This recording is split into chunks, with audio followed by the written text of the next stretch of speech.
Chapter 4. Turkish Delight.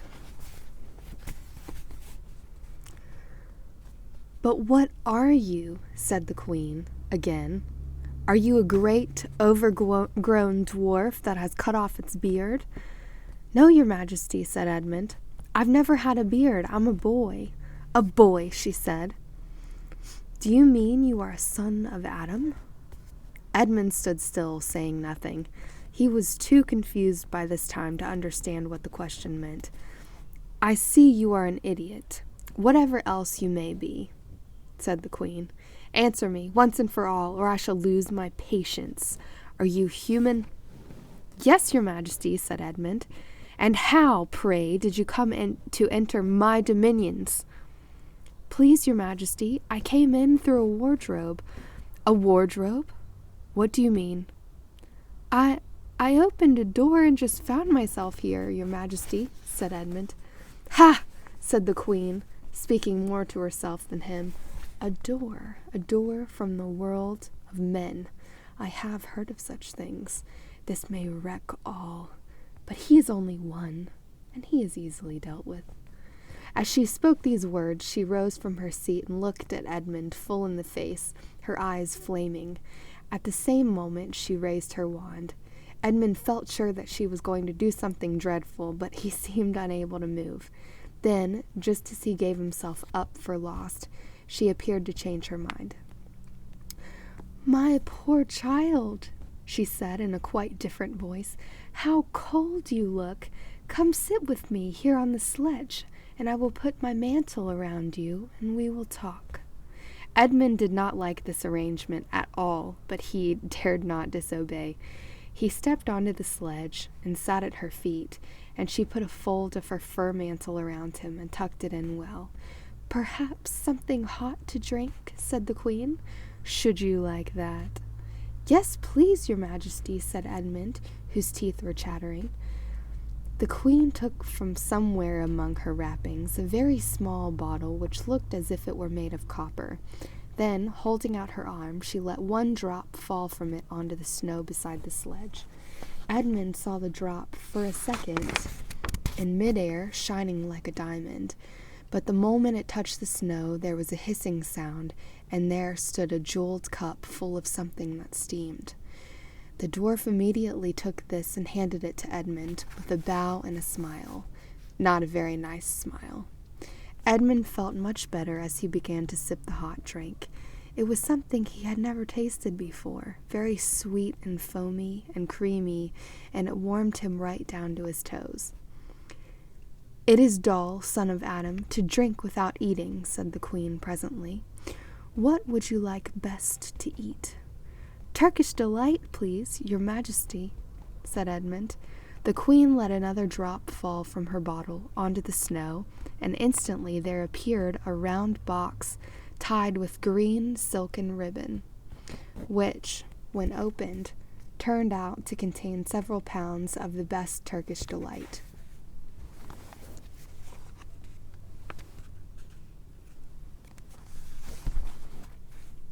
Each piece was sweet and light to the very center, and Edmund had never tasted anything more delicious. He was quite warm now and very comfortable. When he was eating, the queen kept asking him questions. At first Edmund tried to remember that it is rude to speak with one's mouth full, but he soon forgot about this and thought only of trying to shovel down as much Turkish Delight as he could. And the more he ate, the more he wanted to eat, and he never asked himself why the queen should be so inquisitive. She got him to tell her that he had one brother and two sisters, and that one of his sisters had already been in Narnia and had met a faun there, and that no one except himself and his brother and sisters knew anything about Narnia. She seemed especially interested in the fact that there were 4 of them, and kept on coming back to it. "You are sure that there are just 4 of you?" she asked. "2 sons of Adam and 2 daughters of Eve? Neither more nor less?" And Edmund, with his mouth full of Turkish Delight, kept on saying, "Yes, I told you that before," and forgetting to call her your majesty, but she didn't seem to mind now. At last the Turkish delight was all finished, and Edmund was looking very hard at the empty box and wishing that she would ask him whether he would like some more. Probably the queen knew quite well what he was thinking, for she knew, though Edmund did not, that this was an enchanted Turkish delight, and that anyone who had once tasted it would want more and more of it, and would even, if they were allowed, go on eating it until they killed themselves. But she did not offer him any more. Instead, she said to him, "Son of Adam, I should so much like to see your brother and your 2 sisters. Will you bring them to me?" "I'll try," said Edmund, looking at the empty box. "Because if you did come again, bringing them with you, of course, I'd be able to give you some more Turkish delight. I can't do it now. The magic will work only once. In my house, it would be another matter." "Why can't we go to your house now?" said Edmund. When he had first got onto the sledge, he had been afraid that she might drive away with him to some unknown place from which he would not be able to get back, but he had forgotten about that fear now. "It is a lovely place, my house," said the queen. "I am sure you would like it. There are whole rooms full of Turkish delight, and what's more, I have no children of my own. I want a nice boy whom I could bring up as a prince, and who would be king of Narnia when I'm gone. While he was prince, he would wear a gold crown and eat Turkish delight all day long. And you are much the cleverest and handsomest young man I've ever met. I think I would like to make you the prince someday, when you bring the others to visit me." "Why not now?" said Edmund. His face had become very red, and his mouth and fingers were sticky. He did not look either clever or handsome, whatever the queen might say. "Oh, but if I took you there now," she said, "I shouldn't see your brother and your sisters. I very much want to know your charming relations. You are to be the prince, and later on the king. That is understood, but you must have courtiers and nobles. I will make your brother a duke and your sisters duchesses." "There's nothing special about them," said Edmund, "and anyway, I could always bring them some other time." "Ah, but once you were in my house," said the queen, "you might forget all about them. You would be enjoying yourself so much that you wouldn't want the bother of going to fetch them. No, you must go back to your own country now, and come to me another day with them, you understand. It is no good coming without them." "But I don't even know the way back to my own country," pleaded Edmund. "That's easy," answered the queen. "Do you see that lamp?" She pointed with her wand, and Edmund turned and saw a lamp post, under which Lucy had met the fawn. "Straight on beyond that is the way to the world of men. And now, look the other way. Here," she pointed in the opposite direction, "and tell me if you can see those 2 little hills rising above the trees." "I think I can," said Edmund. "Well, my house is between those 2 hills, so next time you come, you have only to find the lamp-post and look for those 2 hills and walk through the wood till you reach my house. But remember, you must bring the others with you. I might have to be very angry with you if you come alone." "I'll do my best," said Edmund. "And by the way," said the queen, "you needn't tell them about me. It would be fun to keep it a secret between us 2, wouldn't it? Make it a surprise for them. Just bring them along to the 2 hills. A clever boy like you will easily think of some excuse for doing that. And when you come to my house, you could just say, 'Let's see who lives here,' or something like that. I'm sure that would be best. If your sister has met one of the fawns, she may have heard strange stories about me. Nasty stories that might make her afraid to come to me. Fawns will say anything, you know. And now—" "Please, please," said Edmund suddenly, "please, couldn't I just have one piece of Turkish delight to eat on the way home?" "No, no," said the queen with a laugh. "You must wait until next time. While she spoke, she signaled to the dwarf to drive on, but as the sledge swept away out of sight, the queen waved to Edmund, calling out, next time, don't forget, come soon."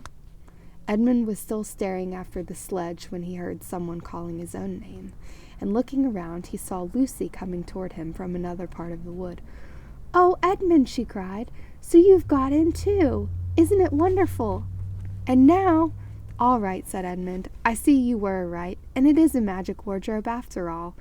I'll say I'm sorry if you like. But where on earth have you been all this time? I've been looking for you everywhere." "If I'd known you had got in, I'd have waited for you," said Lucy, who was too happy and excited to notice how snappishly Edmund spoke, or how flushed and strange his face was. "I've been having lunch with dear Mr. Tumnus, the fawn, and he is very well, and the White Witch has done nothing to him for letting me go, so he thinks she can't have found out, and perhaps everything is going to be all right after all." "The White Witch," said Edmund. "Who's she?" "She's a perfectly terrible person," said Lucy. "She calls herself the Queen of Narnia, though she has no right to be queen at all, and all the fauns and dryads and naiads and dwarfs and animals, at least all the good ones, simply hate her, and she can turn people into stone and do all kinds of horrible things, and she has made a magic so that it is always winter in Narnia, always winter, but it never gets to Christmas, and she drives about on a sledge drawn by a reindeer, with her wand in her hand and a crown on her head."